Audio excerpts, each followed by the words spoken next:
We're making this video for Jimmy Crute and Ricardo Nasiglia, and I say that with a lot of conviction because we have a great fight at light heavyweight. The Baltic Gladiator, Modestas Bukauskas, representing Lithuania by way of Great Britain, taking on Poland's Michal Oleksiejczuk, and you know that Oleksiejczuk was a big fan of "we're on each other's teams." Whatever happened to Lord? It's a weird nickname, and if you want to see something really weird, I tweeted this out today. Go over to Oleksiejczuk's Wikipedia page. What a freaky picture that somebody put as his thumbnail. But we have a fight between two primary strikers. And for Modestas Bukauskas, former European K1 champ, he has a classic kickboxer and MMA type stance, but he's got a little bit of a wider base. And listen, the big knock against Bukauskas coming into the UFC was the fact that his takedown defense isn't all that great. We saw that in his debut against Andreas Michailidis, who has a big fight book coming up soon.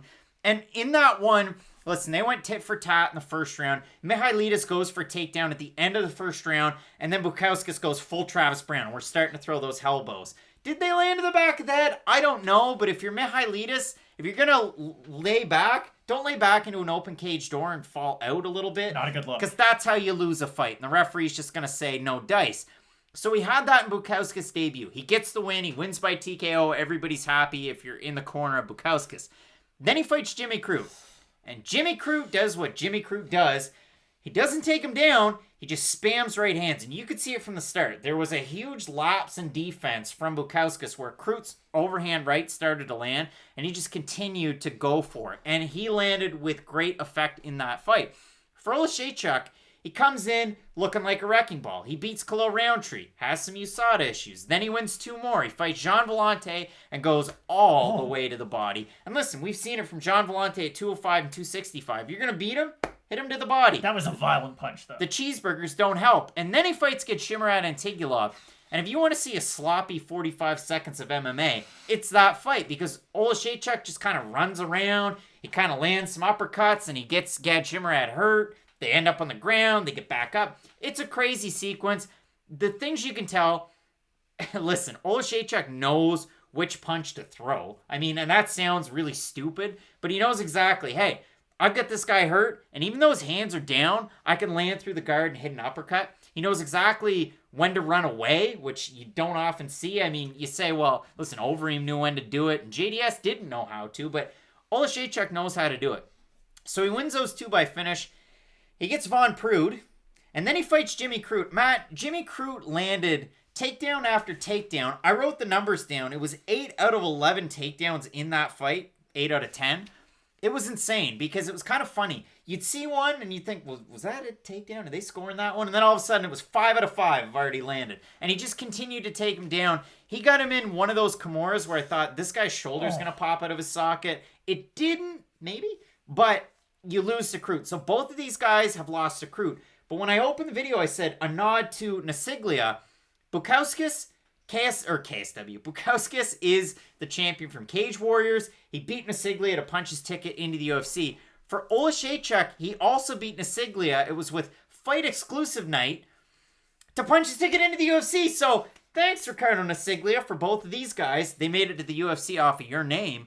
But ultimately, two good strikers, lots of power. This should be a really fun fight. I'm really excited for this fight, but I'm going to say something kind of weird. It's going to be really one-sided. I just don't really know who's it going to be one-sided for, because there's two versions of this fight in my head right now.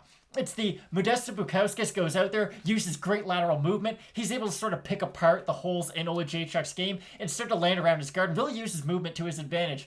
The other half of this story is old Lord Michael goes out there and just marches forward and completely TKOs Bukauskas with like the first combo he throws. And I do think both of those situations are fairly likely, which is weird. Because for Oleksiejczuk, and you had mentioned it, he knows what strikes to throw, but he really only has like 4 different strikes that he does throw. And he just sort of mixes them up. He likes a right straight to the body, a left hook to the body, a right uppercut, and a left hook. That's pretty much all you're going to get for him. He will throw a few other techniques, but those are the major ones that you have to watch out for. I know that sounds simple enough, but the fact that he sort of simplified his game to only match those 4 tools is important because you're not going to see him go out there and throw like a Charles Oliveira. Start throwing jumping crane kicks and whatnot. Second Oliveira shout out in these videos so far. He's a very basic striker if you just watch him.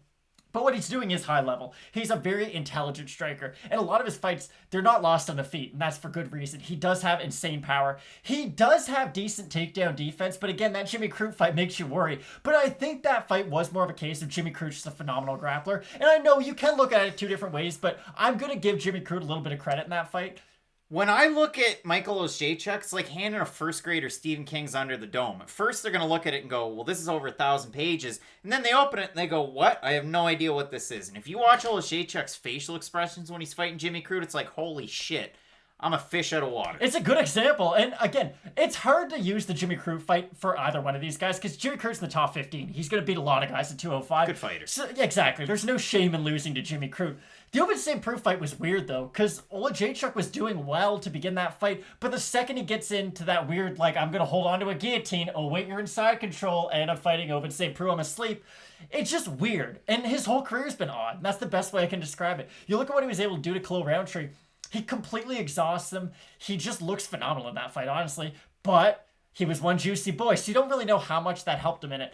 I think Oleksiejczuk will win this fight. I do think the version of this fight of him sort of marching down Bukauskas and landing power eventually is more likely than Bukauskas able to out-voluming Oleksiejczuk. And I mean that more because of the bodywork of Oleksiejczuk. I think he will be able to land something significant to the body that will either take away some of the gas tank in Bukauskas or hurt him outright. So it's a very hard pick to make. This is honestly the one that I'm teetering on the most on this card, but I think I'm going to side with Oleksiejczuk. I agree with you. I disagree with the pick, though, and that's where it gets weird because for me with Bukauskas, he also invests in the body, but he does it in different ways. He throws a really good lead kick to the body. He'll throw a lot of leg kicks, too. I think if you chop down the base of Oleksiejczuk, this guy's a standing target. I mean, and that's a problem. It's not like takedown offense from Michal Oleksiejczuk. It's going to be a huge thing. And again, we talk about former common opponents. For both these guys, they actually have two, and it's not just Ricardo Nasiglia. It's actually Marcin Miocic as well, who finished Michal Oleksiejczuk. And for Modestas Bukauskas, if you look at the rise over the Cage Warriors, he beat him and finished him.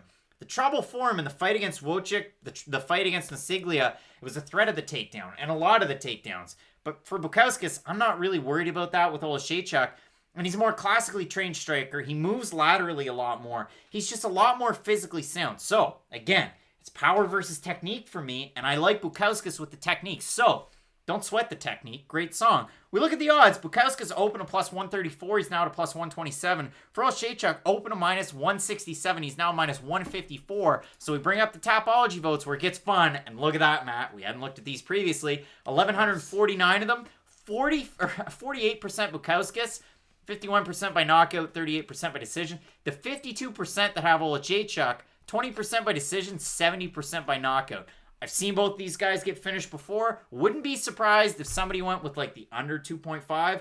I'm going Bukauskas. It's nice to see the streets are hot on this fight, first of all.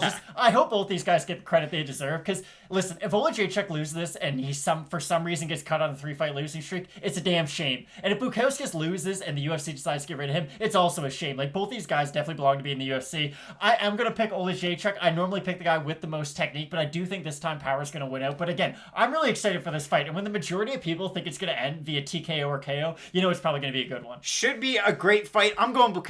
You're going with Oleksiejczuk. Should be an awesome one. And listen, you think this one's volatile? Look at our main event. You have Stipe Miocic taking on Francis Ngannou, the Predator. Let's keep it locked in with Fighting and Picks, Matt. As we always say, let's get into it.